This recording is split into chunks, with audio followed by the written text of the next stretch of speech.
અનભક્ત હતો તો મેં જાહેરમાં બધાને કહેલું છે, પણ હવે મારો પાટો ઉતરી ગયો એટલે હવે શું કરવું, કેમ કે તમારું આપેલામાં અમે આ જીવન વિતાવ્યું, અમારી 55-60 વર્ષની ઉંમર થઈ ગઈ, તમારામાં અમે જીવ્યા હતા અને હવે તમે નથી એટલે અમે મરી રહ્યા છીએ એવું થયું છે. અમારું કોણ ઉપરવાળા ઉપર છોડ્યું છે, જો ભગવાન બધા હૃદય બેસી જાય ને અમને કંઈક બચાવો તો ફાયદો ઉઠાવાય. અમારું નુકસાન થયું એ બી છે, પણ ઘણા એવા બિચારા ગરીબ પરિવારો છે એના ઉપર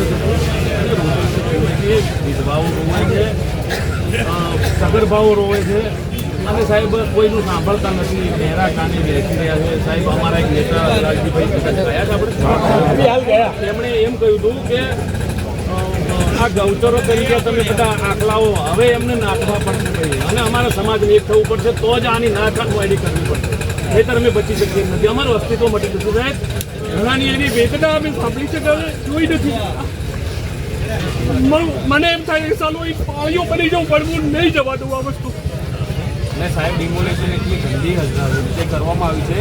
બંધારણે ભારતના દરેક નાગરિકને કલમ 21 મુજબ મૌલિક અધિકારો જે આપ્યા છે એનું સરેઆમ ખુલ્લેઆમના સ્પષ્ટ રીતે મૌખિક મારી લાઈનમાં મૌખિક એમાં વળી અમારી પાસે આવ્યા જ નથી. આ લોકો મૌખિક કઈ ગયા ને અમે તો ખોલીને બેસી ગયા, સરેન્ડર કરી દીધું. ઉપરથી એટલું બધું પ્રેશર હતું, કોઈ સાહેબ સાંભળે નહીં. અમારું સામાન ઉતારવા દો, અમારું સામાન તો લઈ લેવા દો કે અમારા મજૂર છે જેટલું ઉતરશે એટલું ઉતારી દઈશું, તમે ટેન્શન ના લેશો, અમારું ઉપરથી ઓર્ડર છે અમે નહીં ઉભા રહીએ. કોઈ અમારું સાંભળે નહીં, ન રાડ ન ફરિયાદ. હવે અમારે તો જવું ક્યાં, જીવવું કઈ રીતે, અમારું તો કોઈ જ નથી. અમે નોંધાવા થઈ ગયા સાહેબ. અને આ તો હકની અમને આપેલી સાહેબ ગવર્મેન્ટે, જ્યારે આપણે મહારાષ્ટ્ર રાજ્ય હતું, આપણી સરકાર બની હતી કોંગ્રેસનું અધિવેશન, એ વખતે 1952 એટલે આઝાદ થયા પછી 5 વર્ષ એટલે તો બાળક કહેવાય.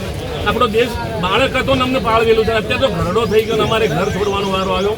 અમે વૃદ્ધાશ્રમમાં જીવતા હોઈએ એવી પોઝિશનમાં છીએ સાહેબ. અને સાહેબ બાઇક ઉપર 2 માણસો આવે છે એએમસીના 9 તારીખે સાંજે અને 6 વાગે અહીંયા ફરીને બધાને મોટી કહેવામાં આવે છે કે સોમવાર સુધીમાં જગ્યા ખાલી કરી દેજો, અમે એનું ડિમોલેશન કરવાના છીએ. બધામાં આક્રોશ હતો, બધાએ રાત્રે મિટિંગ કરી આની રજૂઆત માટે, પણ એનામાં બીજા દિવસે સવારે 8 વાગે અમારા ઘરની સામે 4 ને 5 બુલડોઝરો આવીને ઊભા થઈ જાય છે. એટલે તાત્કાલિક ધોરણે અમને એવું કહેવામાં આવે છે અત્યારે ને અત્યારે ખાલી કરવું પડશે, કારણ કે તમે દબાણ કર્યું છે અને આ જગ્યા જે છે બિલ્ડિંગ બધું પાડી દેવાનું છે. તો એ સમયે અમે રજૂઆત કરી, તમારી કોઈ રજૂઆતને સાંભળવામાં આવી નહીં. અને એએમસીએના જેટલા બી અધિકારીઓ હતા એ તાનાશાહી પર ઉતરી આવ્યા હતા અને તું તારી તોછડાઈપૂર્વક અમારી સાથે વર્તન કરવામાં આવ્યું છે. અમારા સ્થાનિક ધારાસભ્ય કે જેમના પર અમને વિશ્વાસ હતો, અમને એમને બહુમતોથી જીતાડ્યા અને વિધાનસભામાં અમારો અવાજ ઉઠાવી શકે એટલે એમને મત આપ્યો અમને, અને એમને અહીંયા અમારો અવાજ પૂરેપૂરી રીતે દબાવવાનું કૃત્ય કર્યું છે, જે અમારાથી સહન થાય એવું નથી. અહીંયા અમારી એક પેઢીમાં 3-4 બાળકો હોય તો આટલા વસવાટમાં અમે નાના ભાગ પાડીને બધા ભાઈઓ વસવાટ કરતા હતા. આજે આ ઘર પાડી દીધા, લોકો બેઘર થઈ ગયા, ભાઈઓ વિખોટા પડી ગયા, પરિવારો વિખરાઈ ગયા. નાના બાળકો આજે બી અમારા ત્યાં રાત્રે જેસીબી 11-12 વાગે આવી જાય છે અને રાત્રે આ કામગીરી રાત્રે પણ ચાલુ રહે છે. 11 વાગે અમે વિરોધ અને નાના બાળકો બી અત્યારે રાત્રે સાહેબ જેસીબીનો અવાજ સાંભળીને રડી પડે છે, પપ્પા આપણું ઘર પડી જશે, પપ્પા આપણું ઘર પડી શકશે.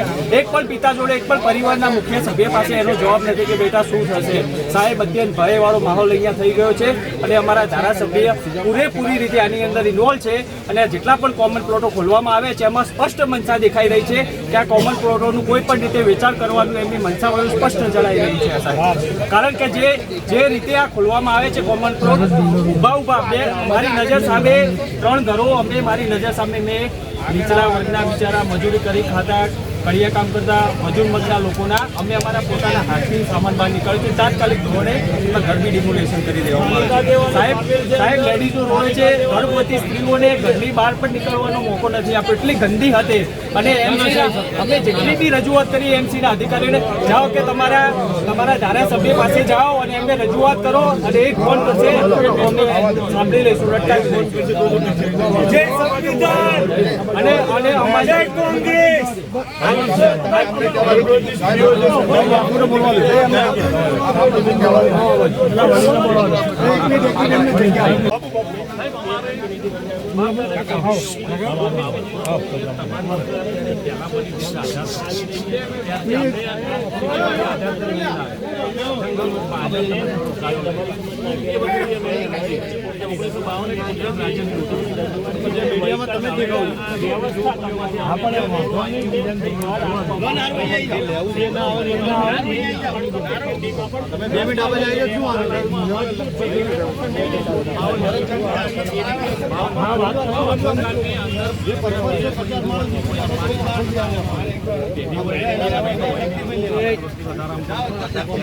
કોઈ 4 ભાઈ હોય, કોઈ 5 ભાઈ હોય, કોઈ બાળકો હોય, એટલે બધાના મકાન જે હતા જે ફાળવાયેલા પ્લોટમાં આવે એમાં 10 કોઈના હતા, કોઈને 5 વૈષ્ણવજન તો તેને કહીએ જે પીડ પરા